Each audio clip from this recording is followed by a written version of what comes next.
L'année 2020 a été une année sans précédent. En effet, la pandémie de la Covid-19 nous a démontré l'importance d'avoir des systèmes de santé solides. C'est la raison pour laquelle nous sommes ravis d'annoncer le lancement du prix des jeunes innovateurs africains pour la santé.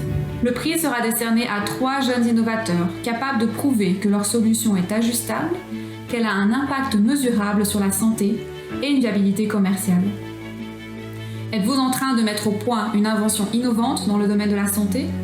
Serez-vous les premiers lauréats du prix des jeunes innovateurs africains pour la santé ?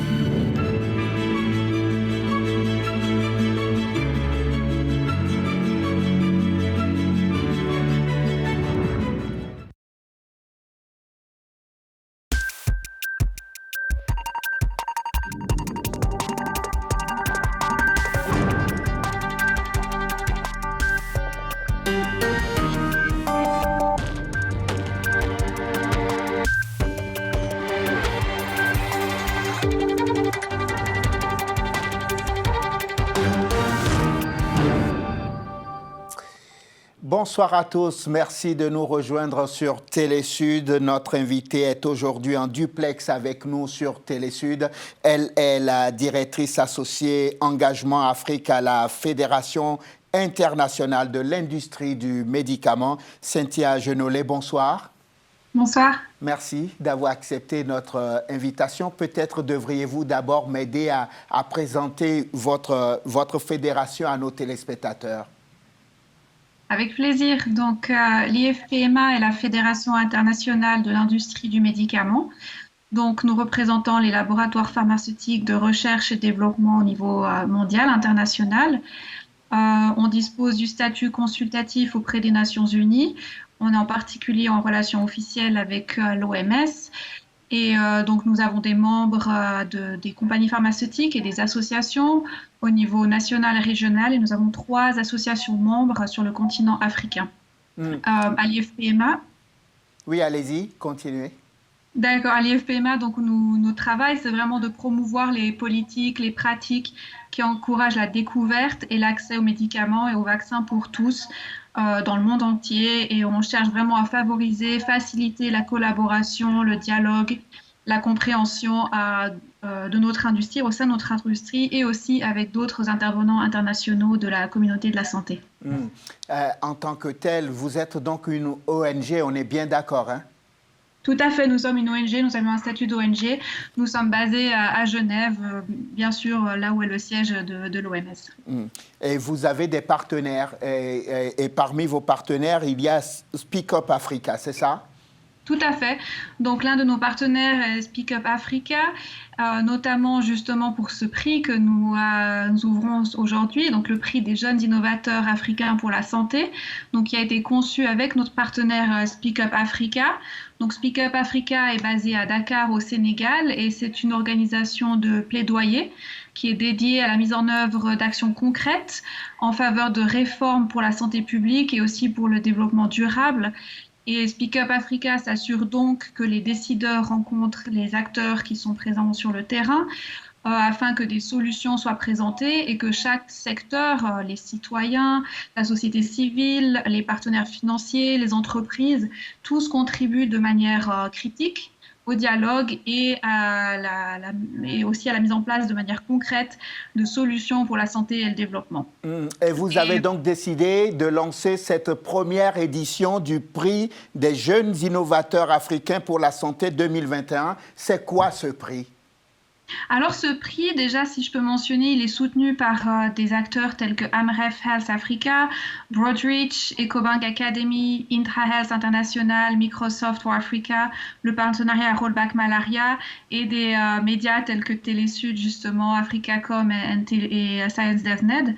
Donc vraiment, l'objectif de ce prix, c'est d'attirer des innovations pionnières dans le domaine de la santé afin de soutenir les travailleurs de la santé et stimuler l'esprit d'entreprise en Afrique et des jeunes innovateurs africains. Donc, le but est vraiment de récompenser les jeunes innovateurs en Afrique qui apportent des solutions innovantes, locales, aux besoins locaux. Donc, c'est un prix qui va récompenser le lauréat avec un soutien financier de $40 000, mais également un programme de mentorat avec des experts pendant 3 mois et, si besoin est, aussi des conseils de la part d'experts en matière de protection de la propriété intellectuelle, parce que ça permet vraiment aux innovateurs en fait des projets de protéger leur propriété intellectuelle et de la transformer en créativité, de transformer leur créativité en force économique. Concrètement, on va prendre un exemple pour que cela puisse parler à nos téléspectateurs. Je suis sur le continent africain, on va dire ça, on va prendre cet exemple-là. Je suis un jeune du continent et je réfléchis à des solutions pour aider les travailleurs de la santé. Je peux être éligible à ce prix. Tout à fait, vous pouvez être éligible. Donc vraiment, les critères d'éligibilité, c'est d'être résident ou d'être citoyen africain ou sur le continent donc africain, d'être jeune selon les critères définis donc entre 18 et 35 ans. Pour plus de critères d'éligibilité, vous pouvez trouver aussi les informations sur notre site qui est Africa Young Innovators for Health. Mais l'objectif est vraiment pour ce prix-là de récompenser en fait les jeunes innovateurs africains qui apportent des solutions pour les professionnels de santé. Donc ce prix-là cette année se consacre vraiment sur cette dimension-là. Parce que, comme on l'a vu avec la crise pandémique, les professionnels de santé sont essentiels. Ils font face à des challenges importants. Et donc, c'est pour ça qu'on voulait soutenir à la fois l'innovation africaine et à la fois, en fait, aider, contribuer, soutenir ces professionnels de santé qui en ont tellement besoin.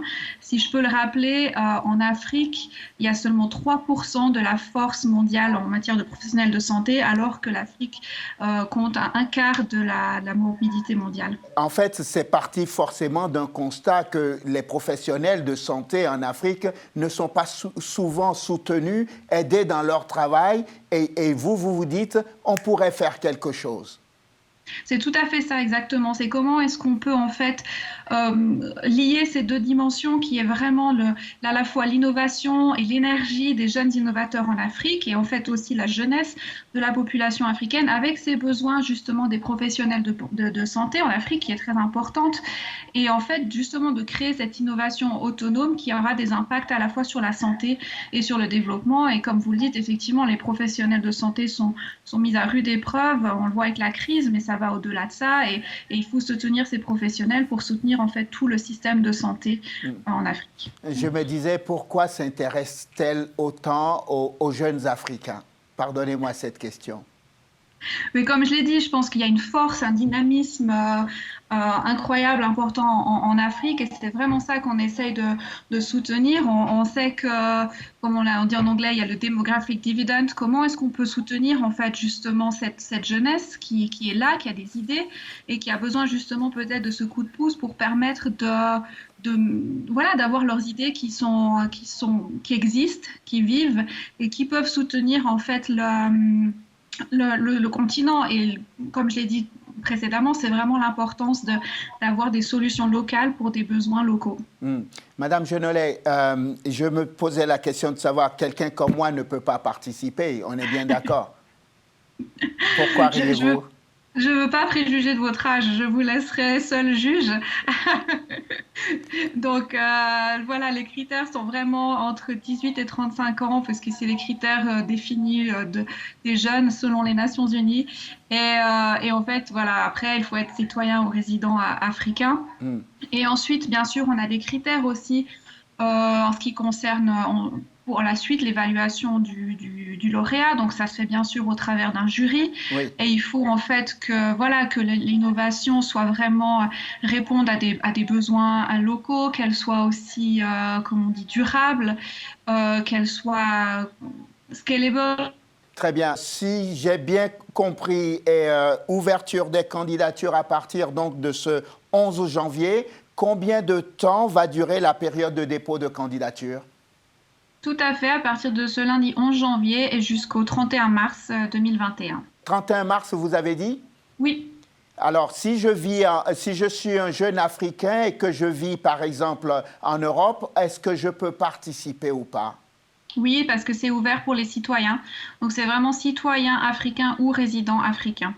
Je vous ai entendu le dire tout à l'heure, mais j'aimerais que vous puissiez mieux préciser les critères d'éligibilité pour que ceux qui nous écoutent puissent au moins comprendre comment ça va se faire. Bien sûr, donc nous avons mis sur pied un jury, c'est très important. Donc ce jury est composé d'experts de la santé mondiaux. Et donc c'est ce jury qui va revoir donc les candidatures. Et donc les critères de candidature sont vraiment être donc avoir entre 18 et 35 ans, être citoyen ou résident d'un pays africain. Et en fait, le projet devra démontrer un potentiel de développement, un impact mesurable et durable dans les soutiens des professionnels de la santé et également une viabilité commerciale. Donc tous les détails des modalités, des critères d'éligibilité seront disponibles sur notre site internet. Et le site internet est donc africayounginnovatorsforhealth.org. Et donc sur ce site-là, dont l'adresse s'affiche au bas de notre écran, sur ce site-là, donc, les futurs candidats pourront aller là-bas et trouver toutes les informations complémentaires, c'est ça? Tout à fait, c'est ça. La chose sur laquelle j'aimerais qu'on s'attarde, c'est l'accompagnement. Au-delà du prix, est-ce qu'il y a un accompagnement? Je vous ai entendu dire tout à l'heure qu'il y aura un système de mentorat. Tout à fait, tout à fait. Donc, il y a le prix, effectivement, donc le soutien financier, qui est, comme vous l'avez dit, de 40 000 $ pour le premier, ensuite 20 000 pour le deuxième et 15 000 pour le troisième lauréat. Et au-delà de ça, donc, il y a deux autres expertises qui seront apportées. Donc, la première est vraiment ce mentorat commercial de 3 mois avec des chefs d'entreprise comme par exemple Microsoft for Africa ou EcoBank Academy qui vont aider les gagnants à développer leurs idées de croissance en fonction en fait des besoins spécifiques de chaque lauréat. Et ensuite, la deuxième dimension, également en fonction des besoins, ce sera un soutien technique en matière de protection de la propriété intellectuelle. Comme je le mentionnais avant, il est vraiment important de chercher à protéger cette propriété intellectuelle pour transformer en fait la créativité, l'innovation de ces jeunes en force économique. Et puis aussi, si je peux préciser, en fait, au travers justement du fait que les candidatures, les projets seront revus par des experts du jury, ces jeunes vont également recevoir en fait une évaluation de leur projet par ce jury qui est quelque chose de très important, je pense aussi pour pouvoir avancer dans le développement de ces innovations. Et également, bien sûr, la publicité médiatique au travers du prix et de la plateforme et de toute la communication qui sera mise en place autour du prix. Ce que vous êtes en train de dire, c'est de dire nous ne nous contentons pas d'organiser un prix, juste un concours, mais il va y avoir véritablement un suivi dans le temps et dans l'espace et on ne va pas livrer les lauréats à eux-mêmes. Tout à fait. Le but était effectivement de ne pas se limiter à soutenir financièrement les lauréats, mais vraiment à voir comment est-ce qu'on peut les soutenir au-delà de ça, parce que c'est souvent ce qui a, je pense, la dimension financière est importante, mais il y a toute l'autre dimension que nous apportons qui fait qu'on espère justement que ces innovations pourront être vraiment utiles pour la population, pour les professionnels de santé. Madame Genollet, j'imagine peut-être que le prochain champion de l'innovation nous écoute. Qu'est-ce que vous aimeriez lui dire ou leur dire, ceux qui nous écoutent et qui seraient tentés par l'aventure? Tout d'abord, de poser vos candidatures. Donc, les candidatures ouvrent aujourd'hui. Donc, posez vos candidatures, tentez votre chance. Comme je l'ai dit, vous pourrez bénéficier aussi des avis, des commentaires de certains des plus brillants esprits du monde de la santé et du continent. Donc, c'est vraiment, ne serait-ce que pour ça, une opportunité. Bien sûr, visitez notre site internet, suivez ce qui se passe sur nos médias sociaux avec le hashtag Young Innovators for Health. Et si je peux citer par l'exemple, quand on a lancé en fait le prix l'année passée, le 8 décembre, nous avions invité une jeune justement qui a reçu déjà plusieurs prix. Donc elle s'appelle Temi Tobuson qui est PDG de Lifebank. Et justement, quand on lui a demandé quels conseils elle peut donner aux innovateurs en herbe, elle a vraiment dit en somme croyez en vous. Si vous rencontrez des obstacles, ça arrivera, mais vous devrez vraiment vous dire que en fait, vous avez tout ce qu'il faut en vous pour résoudre ces problèmes. La solution est entre les mains de ces jeunes innovateurs. Et pourquoi ? Parce que justement, ils sont jeunes, c'est des innovateurs et c'est des personnes déterminées. Et c'est vraiment ça qu'on cherche à encourager au travers du prix. Donc vraiment, j'encourage tous ces jeunes à déposer leur candidature pour ce prix et on espère vraiment qu'on pourra soutenir cette innovation autant que possible. Cynthia Genolé, merci beaucoup. Je rappelle que vous êtes directrice associée Engagement Afrique à la Fédération internationale de l'industrie du médicament. Merci infiniment d'être venue nous parler sur Télésud du prix des jeunes innovateurs africains pour la santé 2021. Merci à vous de nous avoir suivis. Excellente suite de programme à vous. À très bientôt sur Télésud.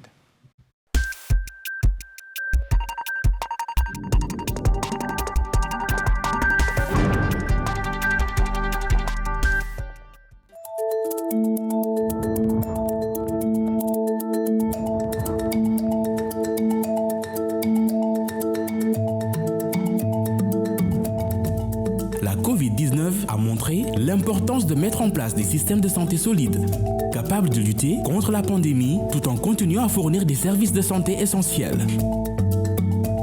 Il est temps d'investir dans les travailleurs de la santé pour qu'ils soient mieux équipés, protégés et formés.